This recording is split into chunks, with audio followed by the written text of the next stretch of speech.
We're live.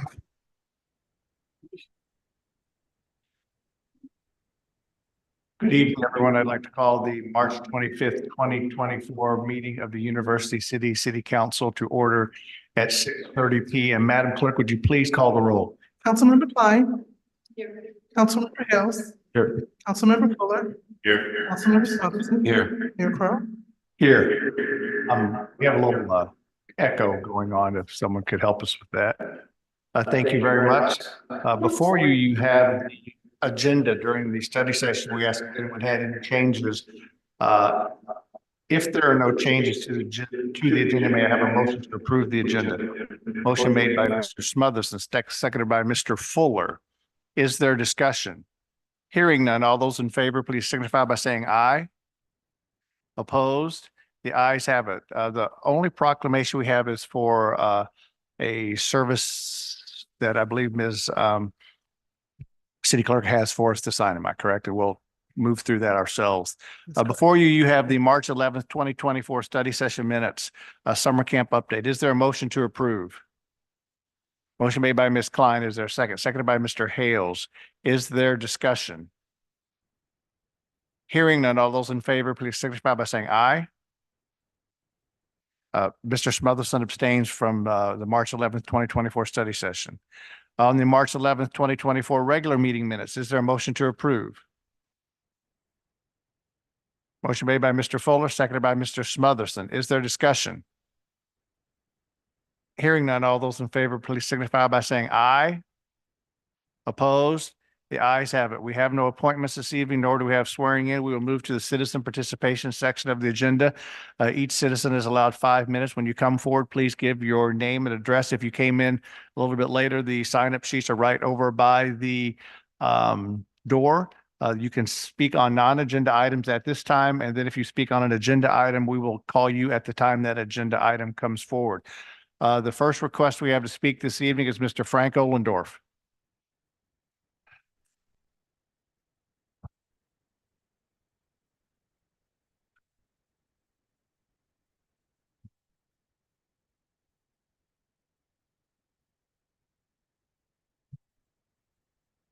Thank you. Thank you. My name is Frank Ohlendorf, 8128 Cornell Court in New City. I would like to talk again about the police station in the annex. And Gregory, you made my day with your announcement. You made my year with the announcement recently that we're taking bids on that new police station in a few days. To me, it's the most exciting, most important project in U City in decades, although some might argue Costco is more important. To me, to get the finest police station we can for the finest police department anywhere, it's extremely important. And I do again want to congratulate Gregory as city manager. After 40 years and 4 predecessors trying to get to this point, you've gotten us there, so thank you. And also to Terry for helping to bring the community together around this project. Oh, there are some that still aren't in full agreement with the location. Even they are fully in agreement that this project must go forward. I think there is still room for a couple of minor adjustments that would make the project better for the citizens and better for the police. One is to leave the existing public parking lot where most of us park this evening open to the public. The police need a secure parking area for their vehicles and the police cars. That should be in front of the police station, not behind it. We need to make that police parking area secure, but make it in front of the police station, not behind it in the public parking. Another change would be to delete the new entrance to the old library. The plan calls for a new entrance on the east end, facing east, facing the back of the new hotel. We have a perfectly good accessible entrance on the south side of the old library. It's the entrance that's been used for Senior Citizens Center and many other gathering events for many, many years. That access is available and has been. Delete the proposed new entrance on the east. It'll save you about $500,000. Second, we should keep the existing public entry to City Hall, the entrance that most of us came in this evening. We parked in the parking lot. We came in the entrance that's right next to my old parking space, right now occupied by Gregory. That should remain the public entrance to City Hall. Not closing that to the public and having the public come in the new police entrance.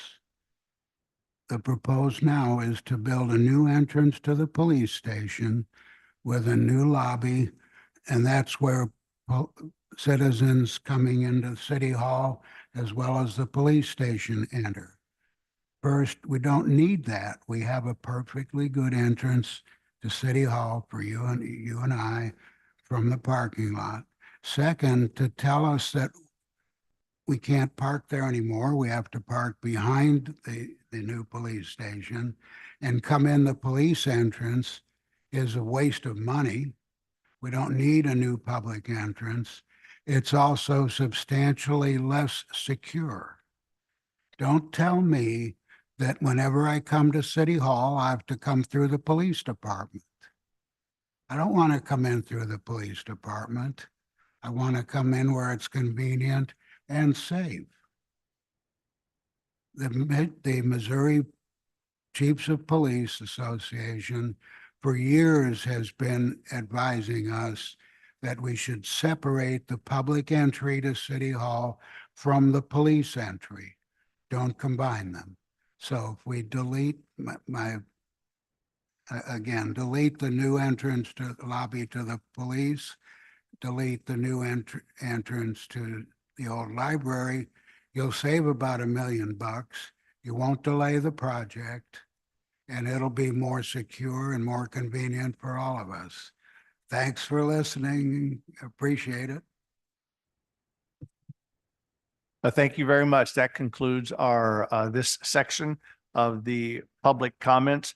Are there any members of council who would like to make comments at this part of the agenda? Hearing none, we have no public hearings.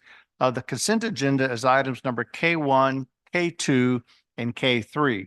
We have a request to speak on item number K2. So prior to going through the consent agenda items, I would ask Mr. Fox to come up and speak on agenda item K2.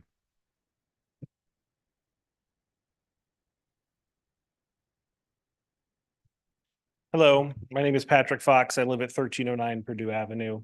For clarification, I also serve on the Parks Commission in University City. If some of you recall, I came before you in November to discuss some concerns about surveillance cameras in parks not being run through the Parks Commission. You all voted to move forward, which is fine, on the guise of it being a public safety matter, which I find rather interesting considering the quote was from early October and there were 2 meetings I could have attended. But despite that, that is fine. We also received assurances that a member of the police department would attend one of our future meetings, and in fact, they did in February. So imagine my surprise when I see yet again on the agenda that there is a talk about putting camera surveillance equipment in a park, when I thought we had a shared understanding of we all want to work together on public safety, and whenever possible, we could interweave the workings of the police department without compromising any sensitive information with the boards and commissions. We serve in very much an advisory role. We understand that. We are not decision makers, but it is also helpful. You all want our perspective. As someone who takes time out of their life to volunteer on a board and commission, and yet again is put in a position where they feel like they are let known of things after the fact that it would be common courtesy to know about, is very frustrating. I also attended this month's traffic commission meeting for the first time and saw that there was a police put in place a parking permit plan without running through that commission. So this is not isolated. So I would just like to bring this to your attention because I really would like there to be a better working relationship with police leadership and a more lockstep advisory capacity in when we're talking about things that are in their area of expertise. That's what they're there for. So please do consider that in the future. Thank you.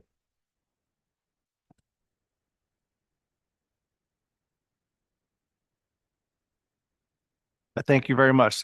We now have the consent agenda items number K1, K2, and K3. Is there a motion to approve the consent agenda? Motion made by Ms. Klein, seconded by Mr. Smotherson. Is there discussion? Hearing none, all those in favor, please signify by saying aye. Opposed? The ayes have it. Mr. Rose. Honorable Mayor and council members, this next agenda item asks that you receive an update on a few items. The first one has to do with the third ward, with the Housing and Third Ward Revitalization Task Force. Want to ensure that there is clarity regarding the use of at least a portion of the funding.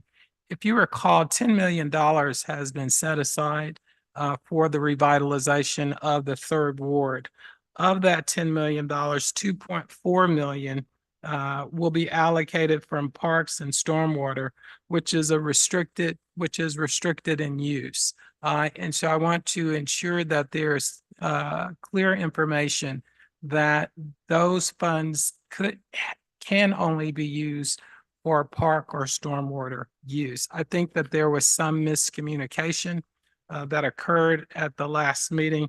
And so I will be asking Ms. Smith to provide the Housing and Third Ward Revitalization Task Force with just a very brief update at their next meeting that clarifies this issue.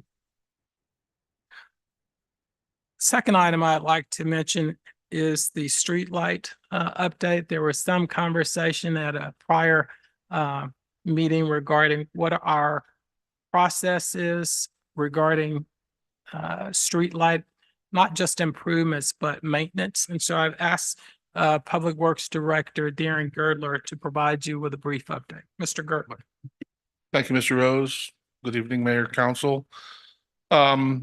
Just as a point of information, we patrol the city regularly once a week, as a matter of fact, at this time, for streetlights. We have a small crew that comes in very early in the morning and drives the city. Obviously, they can't cover all the streets every week, but we cover them. If we see it's broken and it's ours, we fix it the next day or within the week. If it's Ameren's, they're called the same day with a poll number, and they're usually communicating back to us that they've either got or they don't communicate when it's been repaired, but if they run into an issue like wires, they'll let us know. The only thing that slows my crew down would be a parts delay or limited equipment limitations, such as the bucket truck, which is quite large for some of these older, small neighborhoods, and it takes up the entire street. So when they're repairing, they're blocking both directions of traffic. So they have to do, they try to do that early in the morning as well. You know, with the given the resources we have, I think we do a pretty good job with streetlights. And if anyone ever has a complaint, please, you can call my office at Public Works or Ameren's. Information is on our website. Any questions? Mr. Hales. Just a quick one. I realize you might not have the information, but do we have a number on exactly how many city-owned public streetlights there are versus Ameren's network? We do. Okay. I'll have to get that back to you. Okay, perfect. Yes. Thank you. Yes. Mr. Smotherson. Thank you, Mayor Crowe. Excuse me. No, I just wanted to know, I don't have any questions for Mr. Gergler, but I would like to know from the mayor, do we have an opportunity to speak on the first comment that the city manager addressed? And let me know when that would be appropriate. Oh, sure. Okay. If you're talking about the update, sure, you can ask questions at any point in time or comment. Oh, okay. Thank Sure. you. Thank you. I just wanted Sure. to be clear about that. Well, I just simply wanted to say that, and this is not for you, sir. I do apologize that, so just wanted to comment about the city manager's correction about the misunderstanding that happened at the meeting, at open house meeting for the Third Ward Task Force. And then there really is no misunderstanding. And I simply wanted to say that I am one that at some given point in time, I'm the original person that started this whole process back in 2016. And from the beginning, it was always stated that 10 million would be put in, would be for funding for housing, not 7.6 and not 2.4 going to parks and stormwater. So again, there's no misunderstanding. I do understand that that's what's in place right now. And I'm hoping and look forward to the next task force meeting. And I'm hoping that the task force at some given point in time makes that recommendation to change that. And so that can be addressed with the city council. And I'll leave it at that. Thank you. Mr. Hales. I just want to share that my recollection is quite different.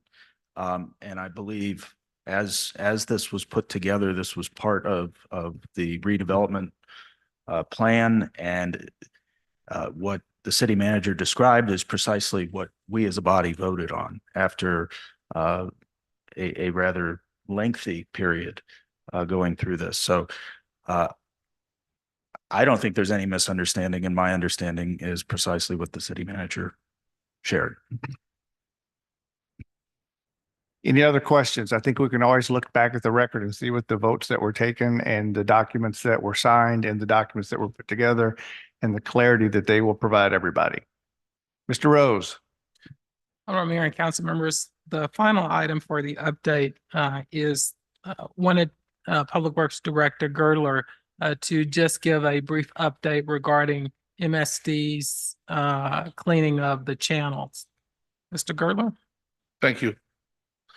Yeah, there were two projects going on at the same time in our portion of the MSD area.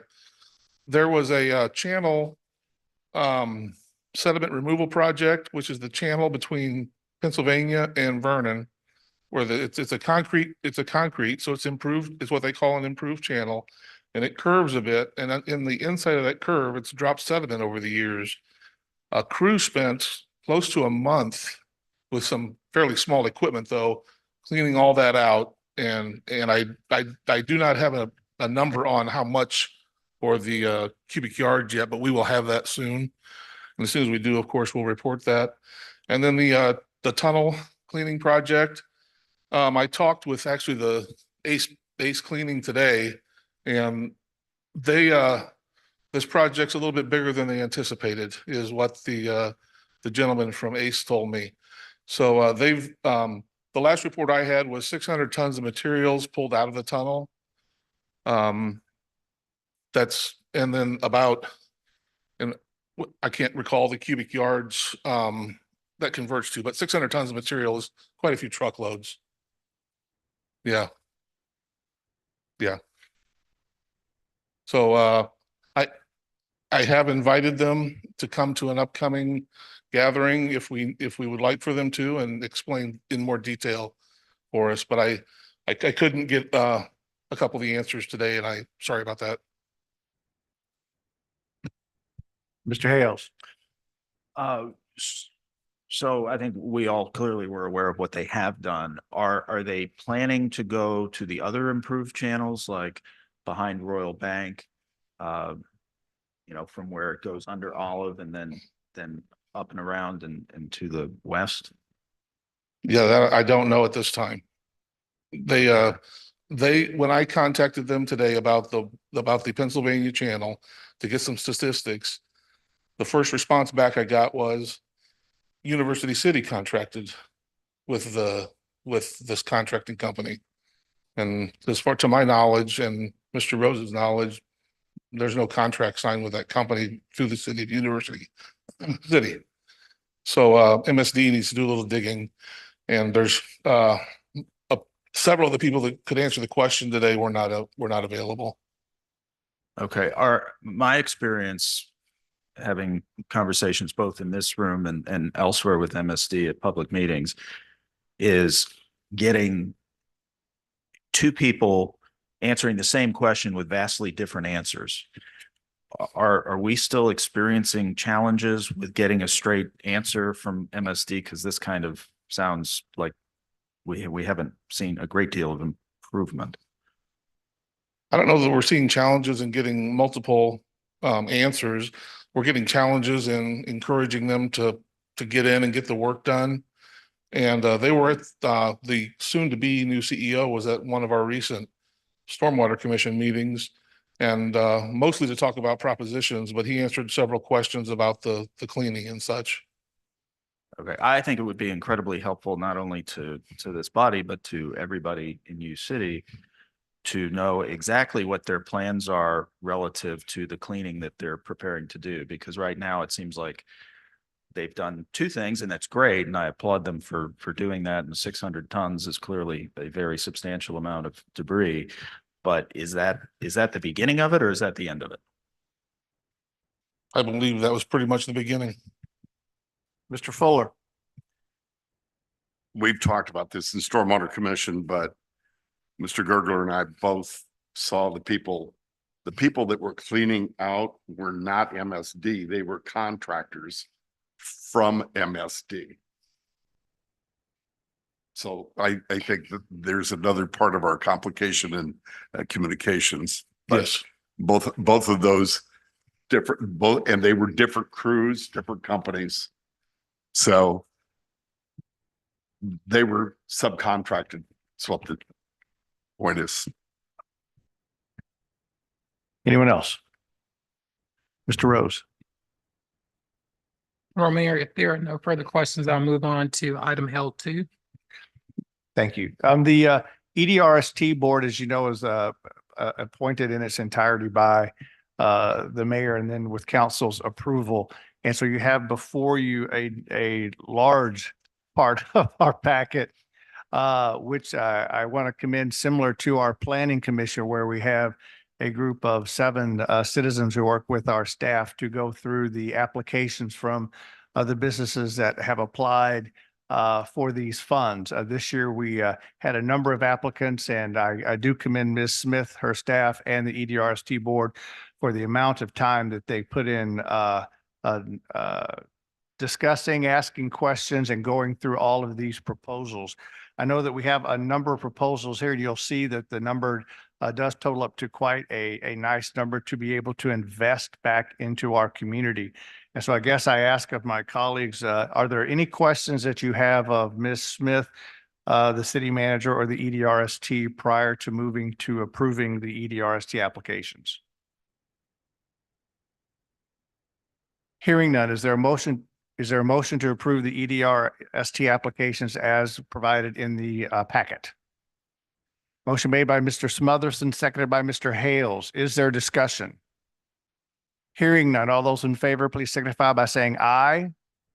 Opposed? The ayes have it.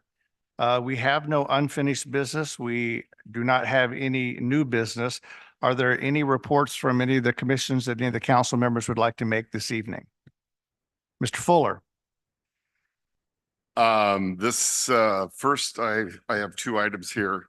I'd like to report out the traffic commission liaison that at our March meeting, which was about 2 weeks ago,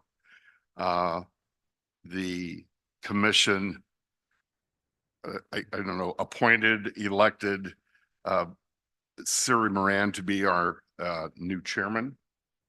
And in that same vein, I would like to make it publicly, do a public thank you to Mr. Bart Stewart, who served on Traffic Commission for over 7 years. 2 terms. And most of that was as chairperson of Traffic Commission. Second item I have is out of Stormwater Commission. And this is simply, there will be a meeting, a public meeting tomorrow night at the high school library, not our public library, high school library. The University Heights Task Force Commission has invited one of our stormwater commissioners, Mr. Mark Holly. We're going to talk about the very thing that Mr. Gergler just talked about. The title of this presentation is the Dartmouth Tunnel Flood Model. And that deals with the difference between with debris in and debris out. And that will be at 7 o'clock at the high school. Everyone's invited. And that's what I have. Thank you. Ms. Reese, do we have any other requests to speak this evening? There are none. If there are any other council comments, please feel free to share them at this time. And if no one moves forward with hitting their button, I will ask for a motion that we be adjourned. Is there a motion to be adjourned? Motion made by Mr. Hales. Is there a second? Seconded by Ms. Klein. Is there a discussion? Hearing none, all those in favor, please signify by saying aye. Opposed? The ayes have it. Thank you very much for coming out this evening.